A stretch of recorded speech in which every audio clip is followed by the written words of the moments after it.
So this is the second lecture of two lectures that I gave at SUNY Optometry in New York City in February of 2020.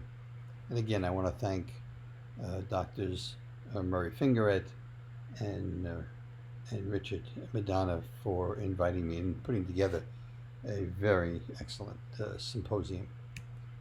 Again, here are my obligatory disclosures that are relevant to these lectures. So in the second lecture, what I want to do is discuss the implications for the clinician of some of the things I've told you about in the first lecture about the OCT. And we're going to start out by asking the question, what do I look for in an OCT glaucoma report? So this is a report that we developed, we being Ali Raza, who was a student of mine, actually more of a colleague, but he was a student. And we developed this report in 2014. At that point, I had been working with optometrists and ophthalmologists in helping them interpret OCT scans for about 4 years or more. And in the beginning, we would print out different reports and visual field reports, and we'd put them on a table, and I'd go from one to the other. And then somewhere around 9 years ago, we started putting them all into PowerPoint. But still, we did a lot of shuffling among the PowerPoint slides. Instead of moving papers around, we were moving slides around. And at one point, Ali said to me, you know, you seem to be going back to the same reports or the same plots. Why don't you try to codify what you're doing and putting it into a single report? And I said, well, that's a very good idea, because we know the clinicians are busy and they like one single report. So there'll be no one single report will do the job, but let's try to develop a report that captures the main aspects of what a clinician should look at, and allows the clinician, therefore, to not only be more accurate, but to be faster, and at the same time have a better understanding of the damage involved. And that was the origin of this report. Now, this one-page report was based upon 2 cube scans. One cube scan centered on the disc, and this is what one of the B scans of that cube scan would look like. And from this, we're going to get retinal nerve fiber layer thickness. And that's thick, that's thin. And then the second is centered on the fovea. And that's what one of the B scans would look like. And from that, we're going to get both retinal nerve fiber layer and retinal ganglion cell plus interplexiform layer, which I'll just call retinal ganglion cell layer. So there's the retinal nerve fiber layer thickness for that scan in pseudocolor. There's the ganglion cell thickness of that scan. And again, that's thick, that's thin. All right, so the first principle here is you want either a single scan or 2 scans, but you have to cover both the macular as well as the region around the disc. All right, so that's the key points. There are 2 key points. Here are the first 2 key points. Scans should cover both macular and disc, and both retinal nerve fiber layer and retinal ganglion cell layer thickness should be extracted. All right, next, we then want to turn these thickness plots here into probability maps, or sometimes called deviation maps. And that's been done in the software, usually commercially. Here we had our own software, by comparing the thickness maps from the patient to healthy controls. So you can turn this, by comparing this to healthy controls, you can turn this into a probability map where dark red, let's say, is 0.1%, and green would be better than 10% probability, right? And then yellow would be like 5%, and so on, it'd be in between. Right. We flip this into field view because we're going to want to compare this to visual fields. That is, it's flipped along the horizontal the same way as the image you're looking at is flipped to the back of your eye. And so now here's the defect here. And that's associated with this little bite out of the retinal ganglion cell layer. All right, we can now add the 10-2 visual field point locations here. By the way, these are morphed a little bit to account for the fact that the ganglion cells are pushed aside during development from centifovia, right? And we can superimpose visual field on it, but I'll say more about that later. For now, the third point is you need both retinal ganglion cell and retinal nerve fiber layer probability or deviation maps. Okay, same thing. So I said ganglion cell and retinal nerve fiber layer, so this is ganglion cell. So we can do the same thing. We can stitch these two together since we know the center of the fovea and the center of the disc, right? And then this is in field view, just like this is. And again, dark red is significant at the 0.1% level. And this would be non-significant. So this is the retinal nerve fiber layer probability map. This is the retinal ganglion cell probability map. And these are both in field view. Now this is going to make it easy to compare abnormal regions on the visual field with abnormal regions on the OCT. So for example, here's this person's visual field. There's just 2 points here. This patient has 2 points here, a couple more here. This patient has, a so-called nasal step, right? But you can see this is where the damage is. Right? So again, we can color code these. These are significant. This would just be not significant. And this, by the way, makes the point how this 24-2 can miss macular damage. So this is mean deviation here is normal, pattern deviation is abnormal. You would not know that the damage includes this region here. So the fourth point here is you need to topographically compare a 24-2 and a 10-2 to the retinal ganglion cell and retinal nerve fiber layer probability maps. All right, so here's the 10-2 for that patient. So first, let me remind you that this is the probability map for the ganglion cells in the macula in field view. These few points here, if you had that by itself, I'm not sure you would want to call that abnormal. But now that you see these abnormal points are falling right in the same region, and you see this defect here, you have an early arcuate defect that includes the macula. So let's superimpose those points here and there. And you can see that it's the same region. So again, the 24-2 can miss macular damage. Now, I should say that this assumes that you can compare abnormal regions on the visual field in OCT, and we have a recent study that documents that in great detail. In fact, the title here says it all. Structure-function agreement is better than commonly thought in eyes with glaucoma. If you look at summary statistics, mean deviation, glaucoma hemifield test, you will miss often that there's good agreement. If, however, you compare the topographically the abnormal regions in each in an overwhelming percentage of the eyes, you're going to see excellent agreement. All right, so I argued in the first lecture that the most common behavioral test done is the 24-2 or 30-2 in some countries visual field, and the most common OCT is just a disc scan. You need more than this. You want to include a 10-2 or something equivalent, or you're going to miss macular damage, and you're going to want a cube scan of the macula, not just a cube scan of the disc. Okay, so now I want to add a few other recommendations. You want to take a look at both pattern deviation and total deviation maps, and you don't want to focus on these things. You want to focus on these things.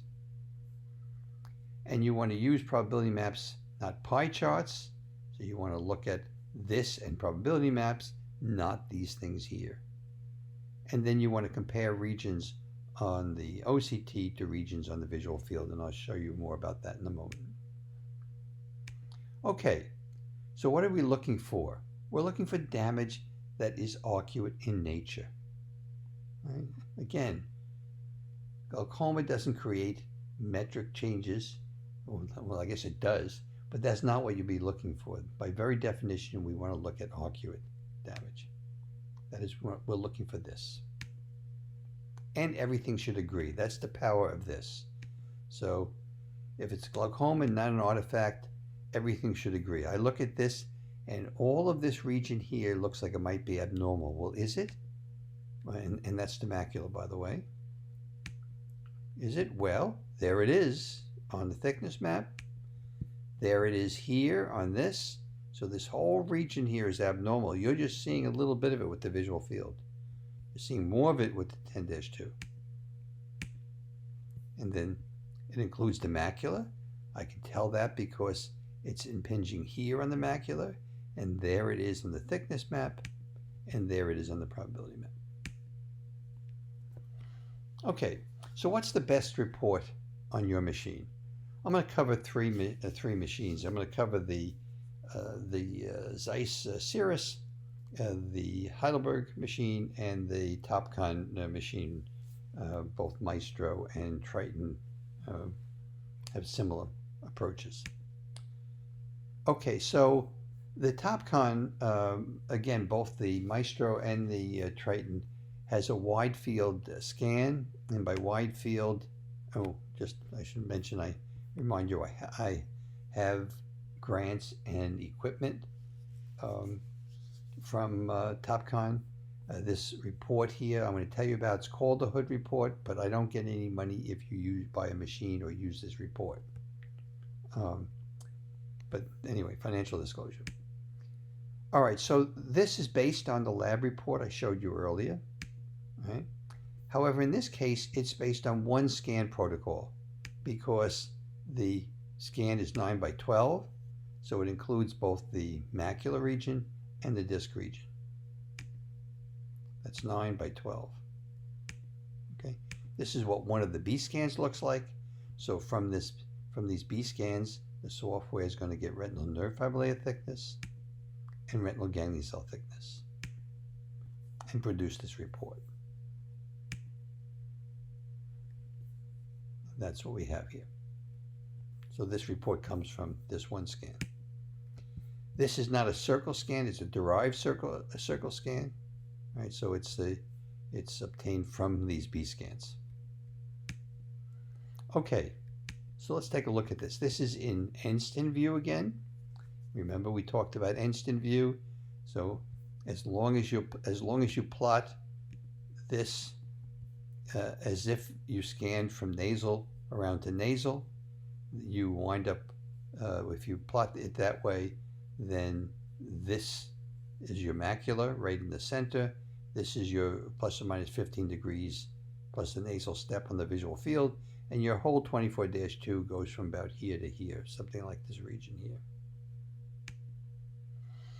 All right, so from this we're going to get retinal ganglion cell thickness map and probability map. This is in retina view, that's in field view. So this missing piece here is equivalent to this location here. You can actually see it on the scan, and there it is on the probability map. Here's another eye, and you want to compare visual fields and OCT probability maps, as I've already emphasized. So let's blow this up. Right? All right. It looks like this patient has a defect close to fixation, very close to fixation. All right. Here's the 24-2. Let's blow this up.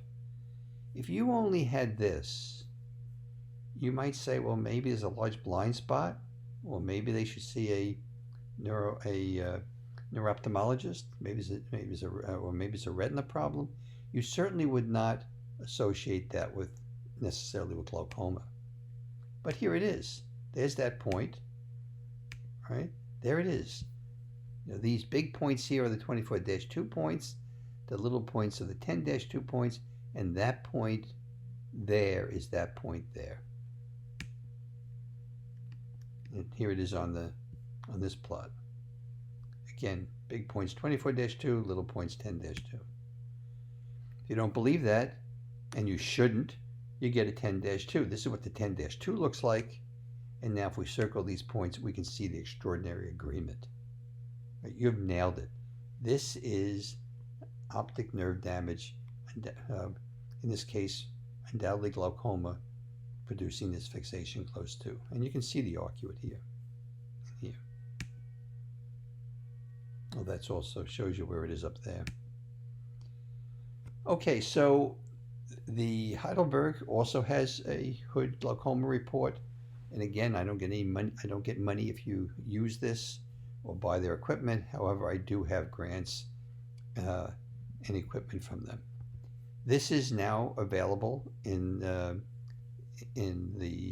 Heidelberg machines, and coming soon. You know, this is thickness maps like we were just talking about. This is the thickness map turned into field view with the visual field points on top.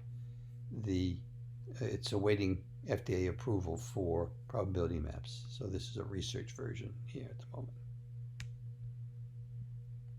Okay, again, thickness map, ganglion cell thickness map, and stint plot.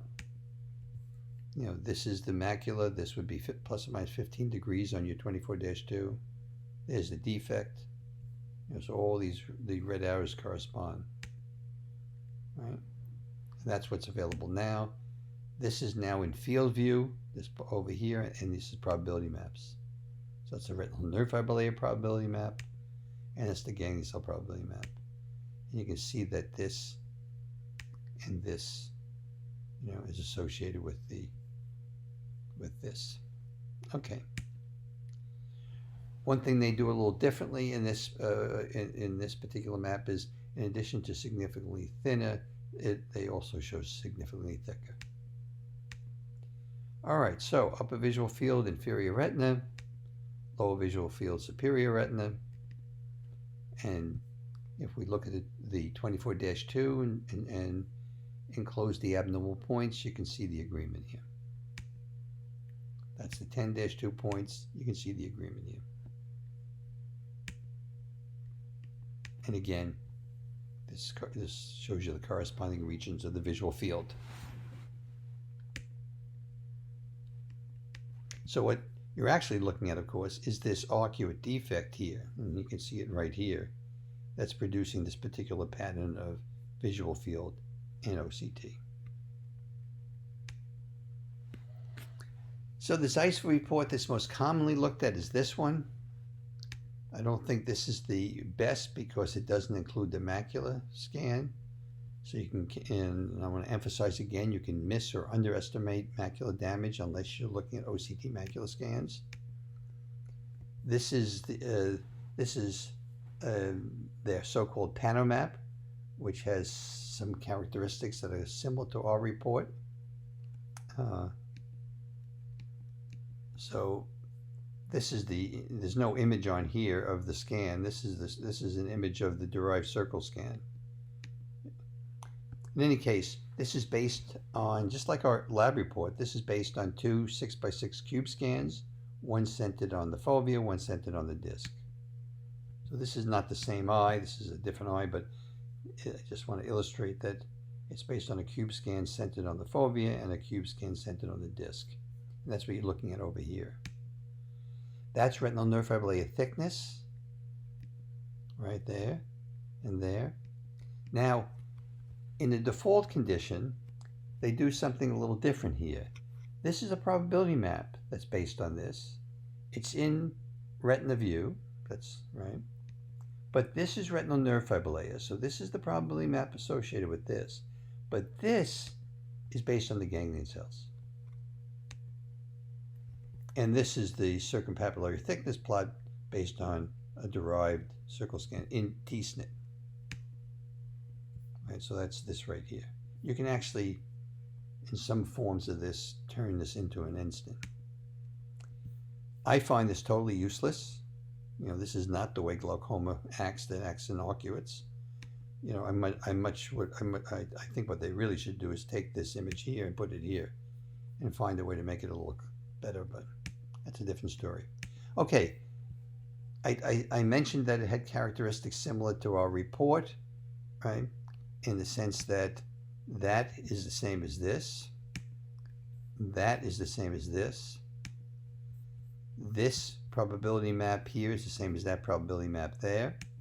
But this here is the same as this. It's as if we took this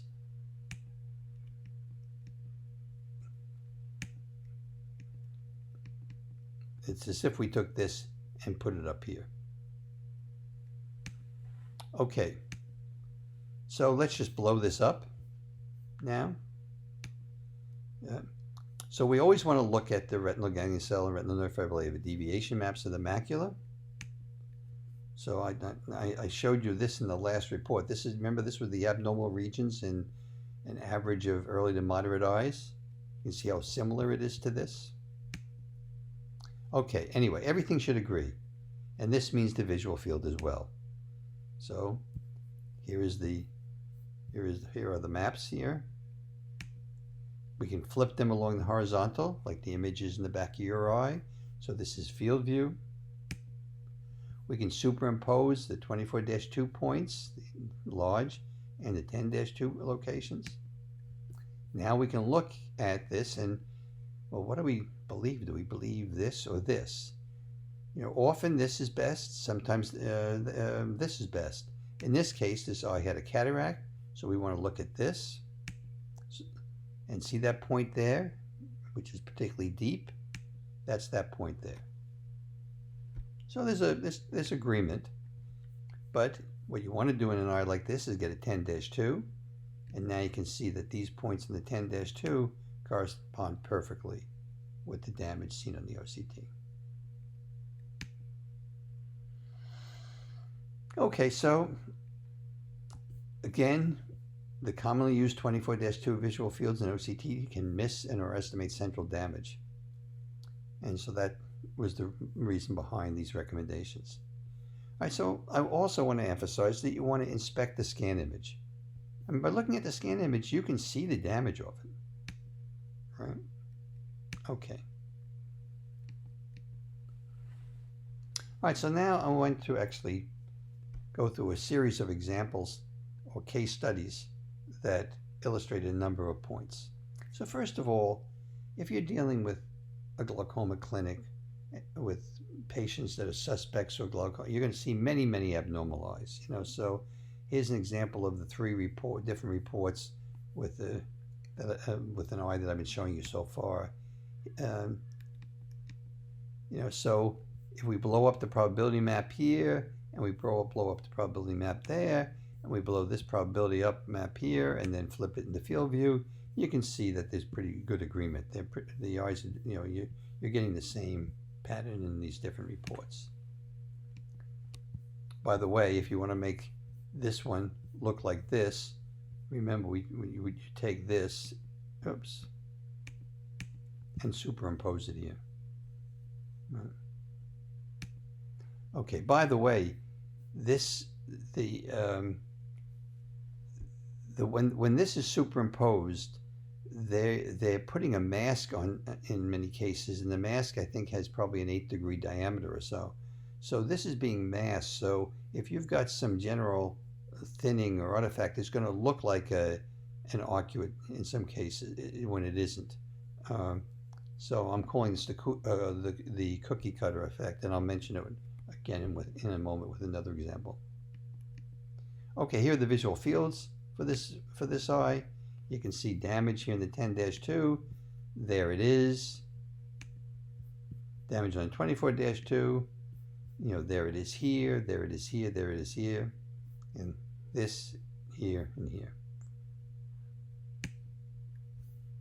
There may also be damage in the lower visual field. There's a suggestion of it, because you can see there's something here, there's something there, there's something here, right? And it's outside the macula, so it's showing up on the edge here. Just as many eyes are clearly abnormal, in a clinical setting, you're going to get many eyes that are clearly normal. So here's an example of an eye. You can look at any one of these reports because they're showing the same thing. But you know, quick perusal of any one of them shows that there's no sign of abnormality anyplace. Here's a second eye, same thing, they all agree. Third eye, Same thing, they all agree. Oh, well, wait a minute. In this one, you might be, are you worried about this? Not particularly. That's probably a vessel artifact. There's no other, you can sort of see it here.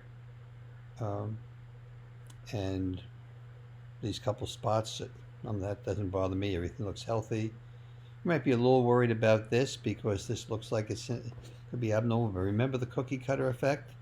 You know, you often get some abnormal spots on this in this particular report, and then due to the cookie cutter effect, it may worry you initially. But if you take a look at this, this all looks good here, and this looks good. So this report by itself would also be called normal. We can blow this up a little bit to see it better, and now you can see this cookie cutter effect here. Okay, so here's another eye. Oops, where is it? Another eye. That's clearly an artifact. You can see it here, right? This also looks like it could be an artifact. So I see this looks good. I'm going to certainly call that normal. Same thing here. Everything looks good. That looks good. This looks good. That looks good. And same thing here. A little something here, clearly an artifact. And again, if you look at the images in here and here, the images look good also. All right, so those were all those were all pretty clean, normal examples, but you have to be aware that in a fair number of scans, you're going to have artifacts and other kinds of problems. So I want to go through some of the most common artifacts so they can learn to avoid them.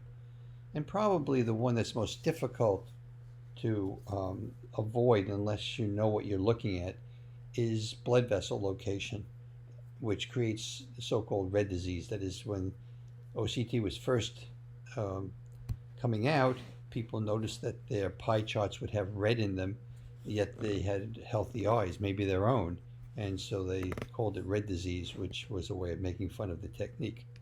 In any case, the so-called red disease can be due to blood vessel location. So here's a healthy control eye, but notice the pie chart says abnormal. Here it is dipping into the red. Here is the arcuate. All this looks like you've got disease, right? But this is a healthy eye. And to spot this and to avoid the false positive and red disease, you have to look carefully at the location of the major blood vessels. So this report actually has a red line here. That's the location of the major temporal vein and artery on average. Here's the location on average of the inferior temporal vein and artery. You notice that they correspond to your peaks in the healthy control eyes.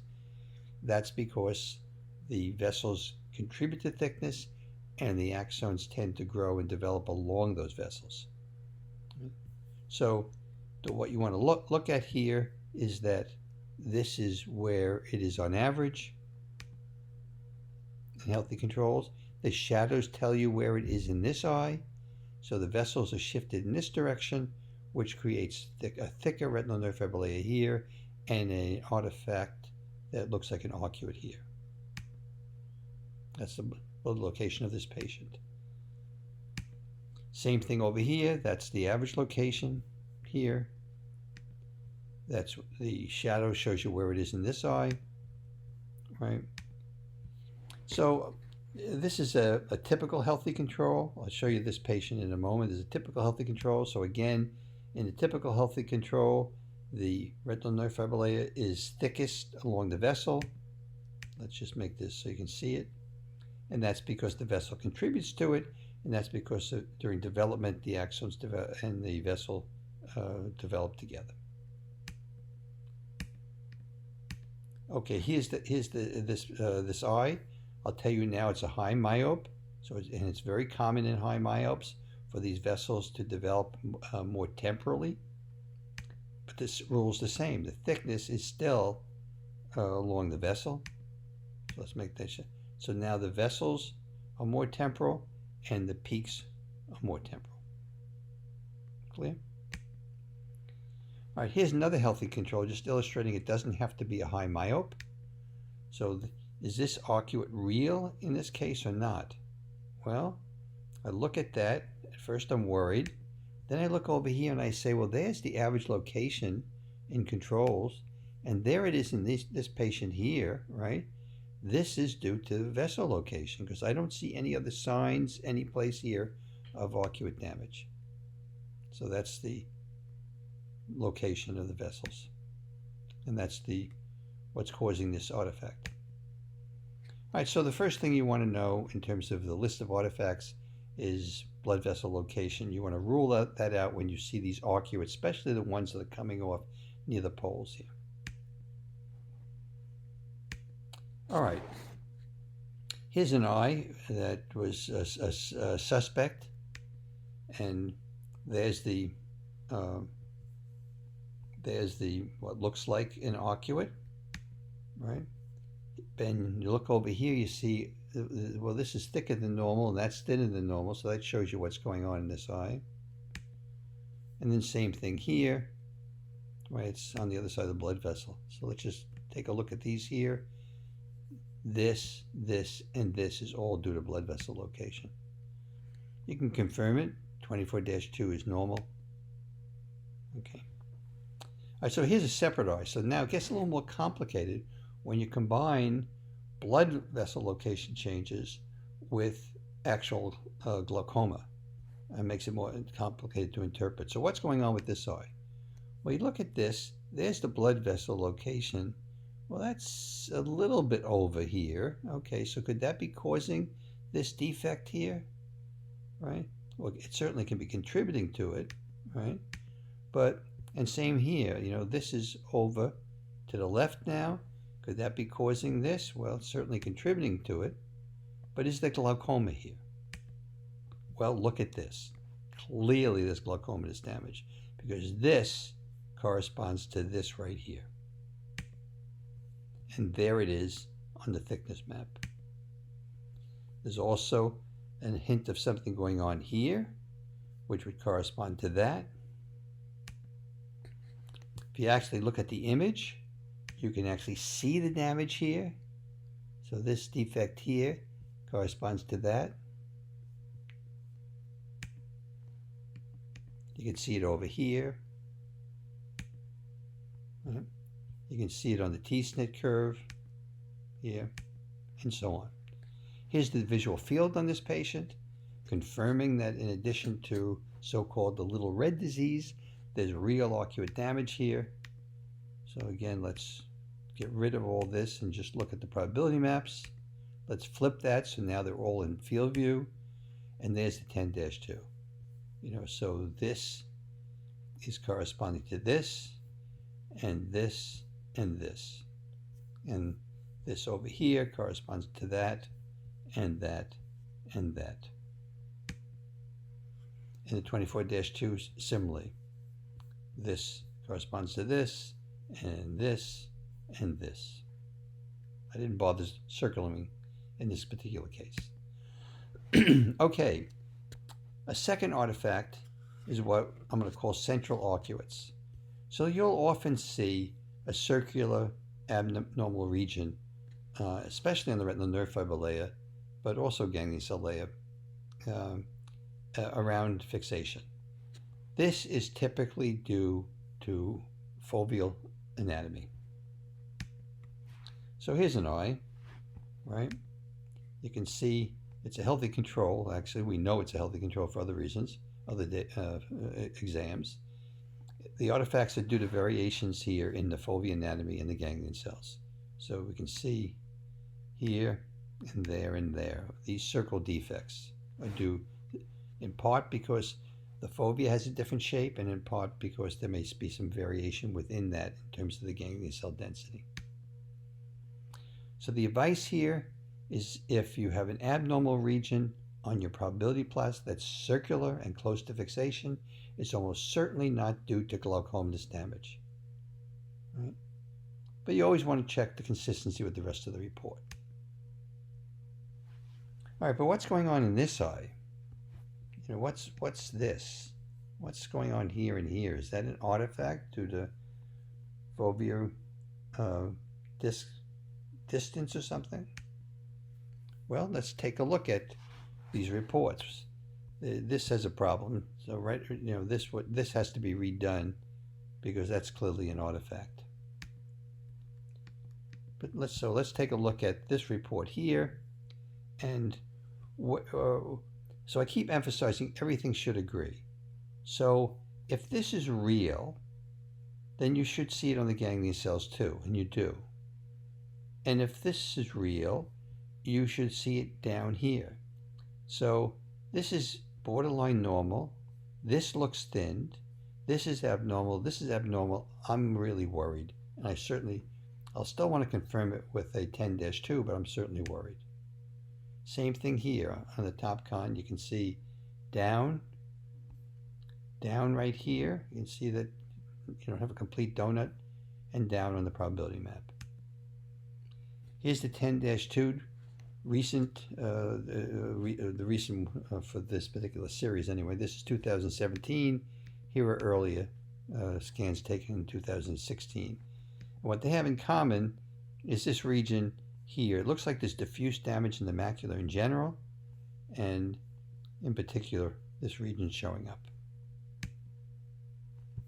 I don't know if this is glaucoma, right? I do know it's optic nerve because you see some pallor here. This could be something else going on.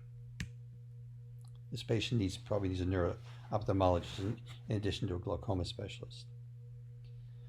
Third, of course, is segmentation errors. All algorithms, all machines make segmentation mistakes if the image, especially if the image quality on that particular eye happens to be poor. So what's going on here? We looked at this eye before in terms of high myopia, but what's this? These defects over here in the nasal region are almost always segmentation artifacts. So take a look at this. Let's blow it up. You can see, if you look at the image, there's an artifact due to poor segmentation. This should come in like this someplace here. As I said, all algorithms make mistakes. All right, what's going on with this eye? You look at this and it looks like somebody squashed that. That looks really strange. This looks strange.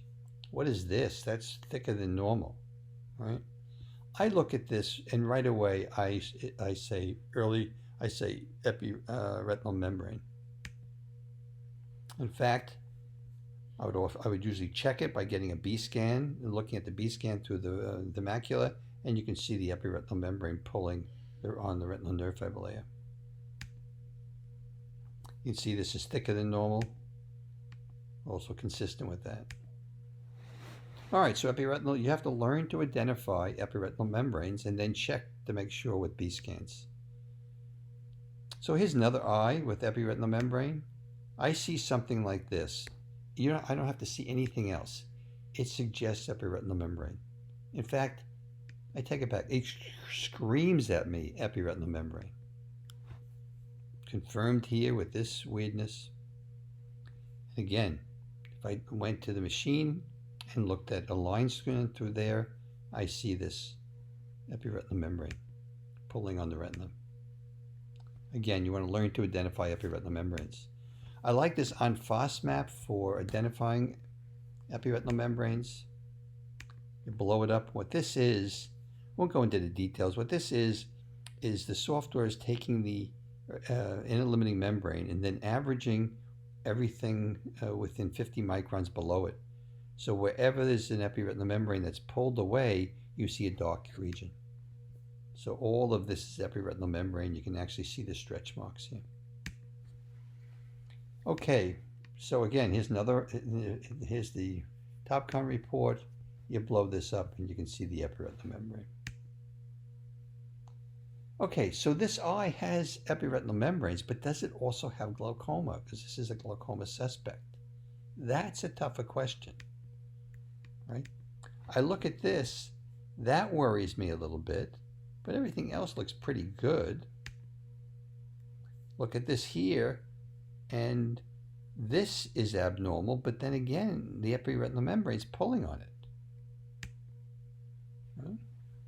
So here are line scans through the fovea, and you can see that the epiretinal membrane has pulled away the retinal nerve fiber layer. So this retinal nerve fiber layer could be thinned already due to glaucoma, or it could just be being pulled away. You have to follow this eye and watch for progression. Here's the visual fields. Here are 24-2s. You can see they're all over the place. So, I mean, is this the answer or is that the answer? I am not positive at this point. I want to follow this eye carefully with the OCT to see if it's changing. And here's the 10-2. Again, that's probably real, but how much of that's due to the fact that the epiretinal membrane has already damaged the retinal nerve fiber layer, and how much of it is glaucoma, it's hard to know without following this patient. So does it have glaucoma? Not clear to me. There's enough epiretinal damage here to explain visual fields, but I'd certainly follow this eye. All right, last is the issue of distinguishing between eyes that are at the lower end of normal in terms of retinal nerve fiber layer thickness and eyes with diffuse damage. This is not easy to do in some cases. So here's an eye. This is actually a healthy control, but how do you distinguish that from diffuse damage? Remember, yellow is 5%. Someone's got to be in the 5% region, even on all these areas, right? All right, so down every place. What we want to, so the challenge is to distinguish that from diffuse damage that you often get with high intraocular pressure. Both cases, you're going to affect these probability maps. So again, widespread abnormal regions here and here could be lower limit of normal, and you have to confirm this with a visual field if you want to know the distinguish between just being the low end of normal and widespread damage. Now, in most cases, you can actually distinguish this by looking at the B scans. So here's a healthy control. Here's an eye with glaucoma. The global average in two cases is the same, essentially. In fact, it's a little bit larger in the glaucomatous eye. However, what I want you to notice is that here you've got blood vessels sticking up. When this eye was healthy, it's pretty sure that these eyes were the retinal nerve fiber layer covered these regions here, where these aren't sticking up. So in many cases, you can distinguish the two just based on looking at the B scan or derived circle scan. Excuse me. So blood vessels showing up there, but not there and there. Okay, so is this eye widespread damage or at the lower end of normal? Right? Well, let's blow these up. You can get this kind of an effect with eyes that are normal or eyes that have diffuse damage. Right? I'm going to take a look at this. This is abnormal. This is probably abnormal. Same thing. This is abnormal. That's probably abnormal. So I'm looking at the image now. So I say this eye has glaucomatous damage.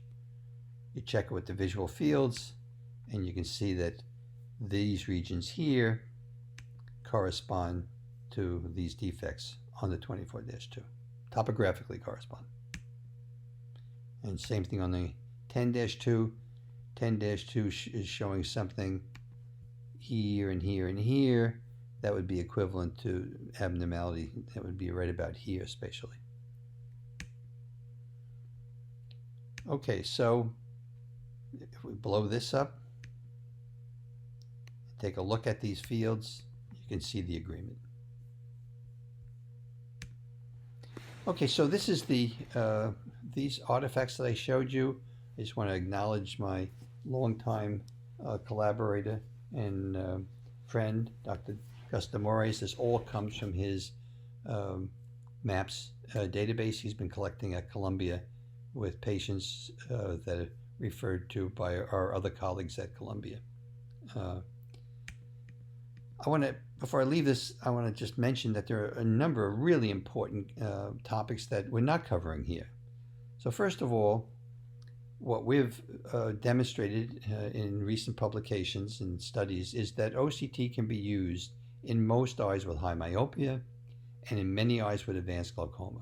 You'll have to go to a website and take a look at some of the articles, but it's just not true that the OCT can't be used in advanced glaucoma or with high myopia. We also haven't talked about diseases masquerading as glaucoma. I have a lecture on the website that touches on that topic. And then finally, I mentioned in the first lecture, early macular damage can be diffuse and subtle as well as arcuate. So some of that can be found in these review articles, and those review articles, as well as some of the lectures, can be found in this website. So thank you. Before I end, I can't resist telling you that I'm recording this on March 29th, 2020, about a little more than a month and a half or so since I gave the lectures, but it's, if you remember, we're right in the middle of the COVID-19 pandemic. And so if you're looking at this and it's still March or April 2020, please stay safe. And thank you for listening again. Bye-bye.